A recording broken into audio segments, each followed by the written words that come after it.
ஹைடா நமசிவாய. இன்றைக்கு அம்மாவோட வாழ்வும் வாக்கும் புக்கிலிருந்து பாகம் 12 தேவி பாவ தர்ஷன ஆரம்பம்.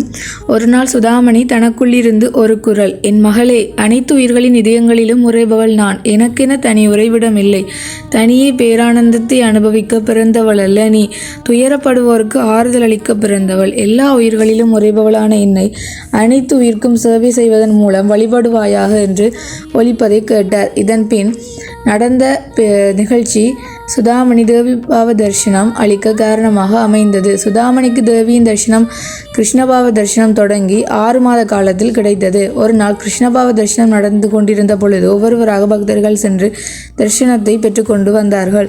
வழக்கம் போல பக்தர்கள் பஜனை பாடிக்கொண்டிருந்தனர். சுதாமணி முகத்தில் தெய்வீக புன்னகை தவள தரிசனம் அளித்து கொண்டிருந்தார். பக்தர்கள் கிருஷ்ணரின் சாநித்தியத்தை மிகுந்த மகிழ்வுடன் அனுபவித்துக் கொண்டிருந்தனர். அந்த தெய்வீக சூழ்நிலையில் ஒரு பக்தர் மிகுந்த வேதனையுடன் கோயிலுக்குள் நுழைந்தார். பகுத்தறிவு இயக்கத்தை சேர்ந்த சில கிராமத்தினர் அவரை மிக கூரிய வார்த்தைகளால் வெகுவாக கேலி செய்திருந்தனர். இதனால் மனமுடைந்து அவர் அழுதவாறு இந்நிலை மாற நல்ல முடிவெடுக்க வேண்டுமென்று கிருஷ்ணபாவ தரிசனம் அளித்து கொண்டிருந்த சுதாமணியிடம் வேண்டினார். இதுவரை சுதாமணியின் முகத்தில் தவழ்ந்து கொண்டிருந்த புன்னகை மாறியது.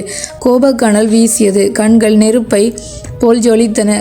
கைகள் தேவியின் முத்திரையை தாங்கின. அவரிடமிருந்து அண்டமே அதிருமாறு வெளிப்பட்ட கோபச் சிரிப்பை கேட்டு அங்கு கூடியிருந்த அனைவரும் திடுக்கிட்டனர். அவர்கள் தங்கள் வாழ்நாளில் இதுவரை இதுபோன்ற ஒரு சிரிப்பை கேட்டதில்லை. எதிர்பாராமல் சுதாமணியிடம் ஏற்பட்ட இம்மாற்றத்தை கண்டு கோயிலுக்குள் நின்றவர்கள் என்ன செய்வதென்று தெரியாமல் பயந்து விட்டனர். அங்கு இருந்த பண்டிதர்கள் சிலர் சாந்தி மந்திரங்களை உரத்த குரலில் உச்சரித்தனர். சிலர் தேவியின் பஜனை பாட சிலர் ஆரத்தி காட்டினர்.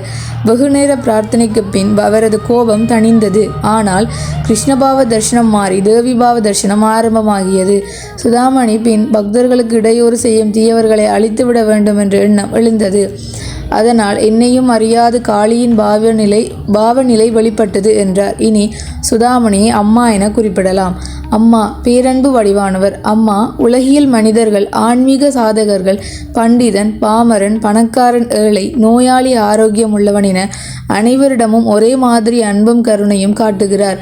பொறுமையுடன் அவர்களின் பிரச்சனைகளை கேட்டு அவர்கள் மன வளர்ச்சிக்கு ஏற்ப ஆலோசனையையும் ஆறுதலும் அளிக்கிறார். தேவிபாவ தரிசனம் ஆரம்பித்த பின் அம்மாவிடம் சில மாறுதல்கள் ஏற்பட்டன.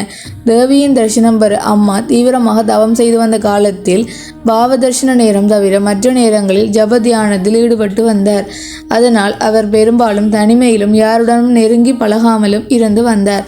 பெற்றோர் உடன் பிறந்தவரின் எதிர்ப்புகளை பொருட்படுத்தவில்லை. அவர்கள் தண்டித்தால் அதை மௌனமாக ஏற்றுக்கொண்டார். இந்நிலை தேவிபாவ தரிசனம் அளிக்க ஆரம்பித்த பின் மாறியது. பெற்றோரும் சுபகனும் பாவ தரிசனம் பற்றியோ பக்தர்களுடன் பழகுவது பற்றியோ எதிர்த்து கூறினால் அதை பொருட்படுத்தாமல் திடமுடன் செயல்படலானார். அவர் திருமுகத்தில் ஒரு உறுதி தெரிந்தது. அம்மா பக்தர்களுடன் முன்பை விட அதிகமாக கலந்து பழகி அவர்கள் ஆன்மீக வளர்ச்சியில் அக்கறை காட்டினார். இது அம்மாவின் ஆசிரமம் உருவாவதற்கு தொடக்கமாக அமைந்தது. இதோட பாகம் 12 முடியுது. நமசிவாய. வாழ்க வளமுடன்.